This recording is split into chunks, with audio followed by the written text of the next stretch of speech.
నీ pain, back pain, shoulder pain, ఎటువంటి మొండి నొప్పులనైనా తగ్గించే clinic Indo British advanced pain clinic.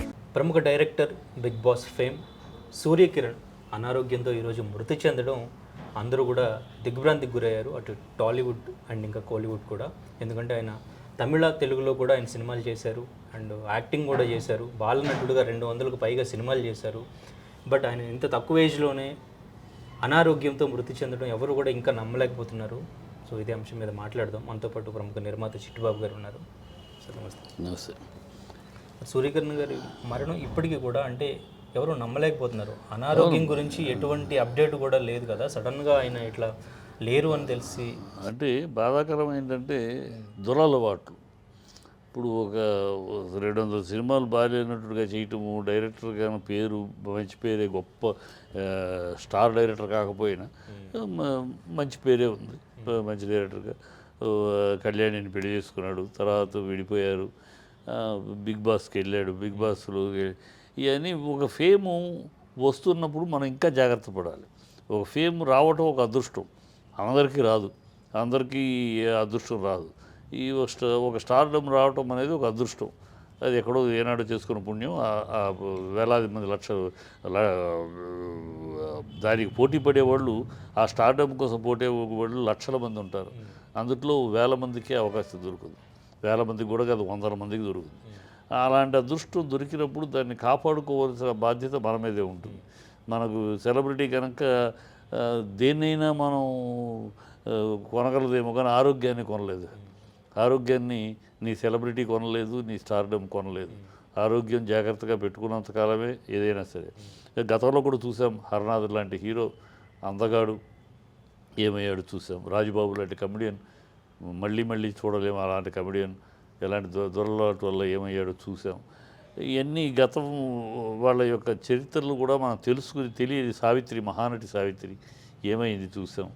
So వాళ్ళ అంతటి సెలబ్రిటీలే దురలవాట్లతోటి, బ్యాడ్ హ్యాబిట్స్ తోటి ఎక్కడికి దిగజారిపోయారు, ఎక్కడికి పడిపోయారు. ఎంత ఎత్తు నుంచి, హిమాత్ పర్వతం నుంచి అంత ఎత్తు నుంచి పాతాళానికి పడిపోయారే.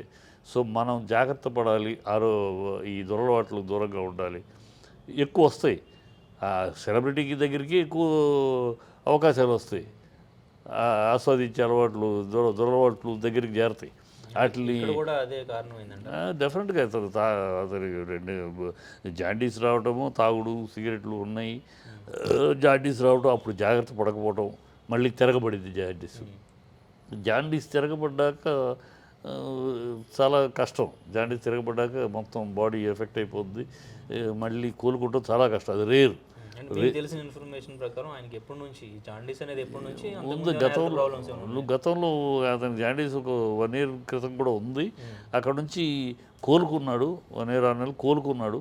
కోలుకున్న తర్వాత కొంచెం ఇంకేముందిలే మనకి అన్న ఒక భరోసాకి వెళ్ళి, అది తప్పు. జాండీస్ మహా డేంజరస్. అది ఒకసారి కోలుకున్నాము కదా అని మళ్ళీ అంటే తిరగబడిందంటే ఇక మళ్ళీ ఇంకా పుట్టగతులు ఉండవు. అది తెలుసుకోవాలి. అతను కొంచెం అజాగ్రత్త పడ్డాడు అని అనిపిస్తుంది. అజాగ్రత్త పడ్డాడు. తన అంటే ఆ సెలబ్రిటీలకి ఒకటే వస్తుందంటే మనం ఏం చేసినా చెల్లుబాటు అవుద్దని ఒక యాటిట్యూడ్ ఏర్పడుద్ది. ఆ యాటిట్యూడ్ ఒక్కోసారి ఉపయోగపరంగా ఉంటుంది, ఒక్కోసారి ఇలాంటి డిజాస్టర్స్. మనం ఏం చేసిన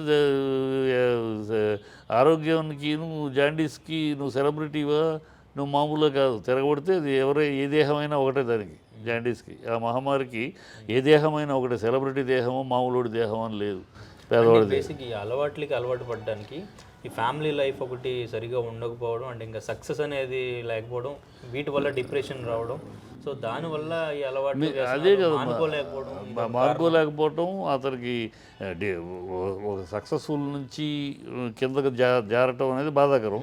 ఆ బాధలో నుంచి వెలుగు చూడటానికి ప్రయత్నం చేయాలి తప్పితే ఇంకా అడుగుకి వెళ్ళిపోవడానికి మార్గాలు చూడకూడదు. అతనికి ఈ టైంలో ఏర్పడిన బంధాలు కూడా ఈ బిగ్ బాస్ గ్యాంగు, ఈ డ్రగ్ గ్యాంగులు కూడా బాగా సన్నిహితమైనవి. ఇవన్నీ బిగ్ బాస్ ఒక దరిద్రపు ప్రోగ్రాం. దాని ప్రోగ్రాంలో ఇలాంటి దరిద్రాలన్నీ తయారవుతున్నాయి. అల్పులకి అవకాశం ఇచ్చి వాళ్ళందరం ఎక్కించి ఇలాంటి దౌర్భాగ్యపు ఆనవాళ్ళు తీసుకొస్తుంది. అతని స్నేహాలు కూడా ఈ మధ్యకాలంలో ఇలాంటి దురలవాట్లు ప్రోత్సహించే ఇలాంటి వాటిని ఎంకరేజ్ చేసే స్నేహాలు ఆయనకి ఎక్కువ ఏర్పడ్డాయి.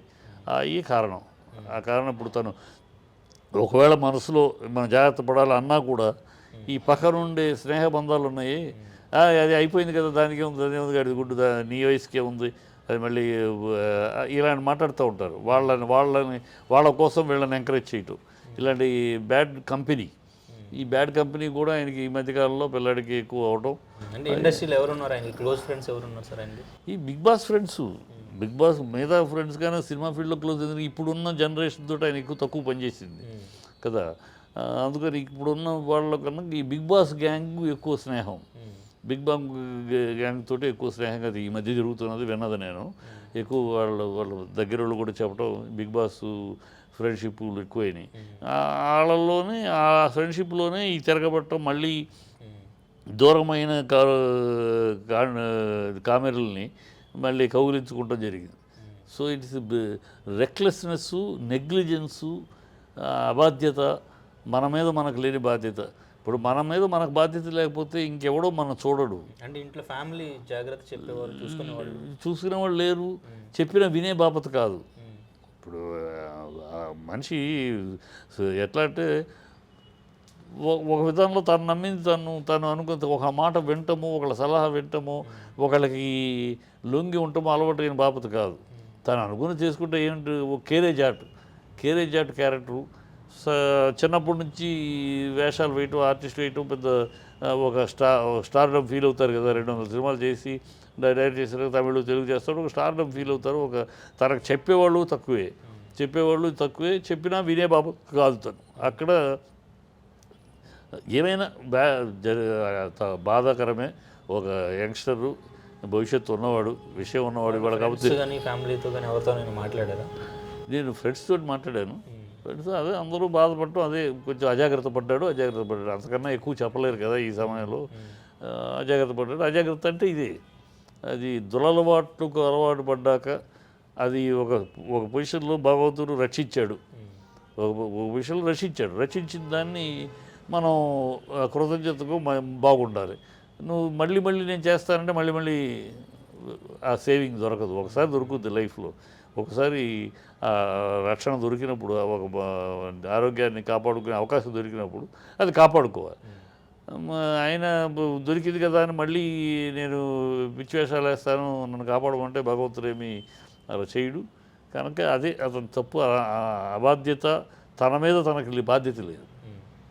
ఇదంతే మన జీవితంలో ఎవరైనా సరే, ఇప్పుడు ఈ సూర్యకిరణే కాదు ఇంకోళ్ళు ఎవరైనా సరే, వాళ్ళ జీవితాల మీద వాళ్ళకి బాధ్యత లేకపోతే ఇలాంటి అనర్థాలకి అవకాశం ఇచ్చినట్టే ఉంది. అదే జరిగింది. ఎనివే బాధాకరమైన విషయం. కాకపోతే అతనికి మిగతా విషయాల్లో అతని గురించి బాధపడే ఆయన కుటుంబ సభ్యులకి కాస్త అతని మీద ఆధారపడి ఎవరు బతుకుతున్నారో వాళ్ళందరికీ కాస్త కష్టకాలం. గాడ్ షుడ్ హెల్ప్ దెమ్, అంతే. మరిన్ని వీడియోస్ కోసం ఛానల్ ని సబ్స్క్రైబ్ చేయండి, లేటెస్ట్ అప్డేట్స్ కోసం వాట్సాప్ ఛానల్ ని ఫాలో చేయండి, అండ్ లింక్ డిస్క్రిప్షన్ లో ఉంది.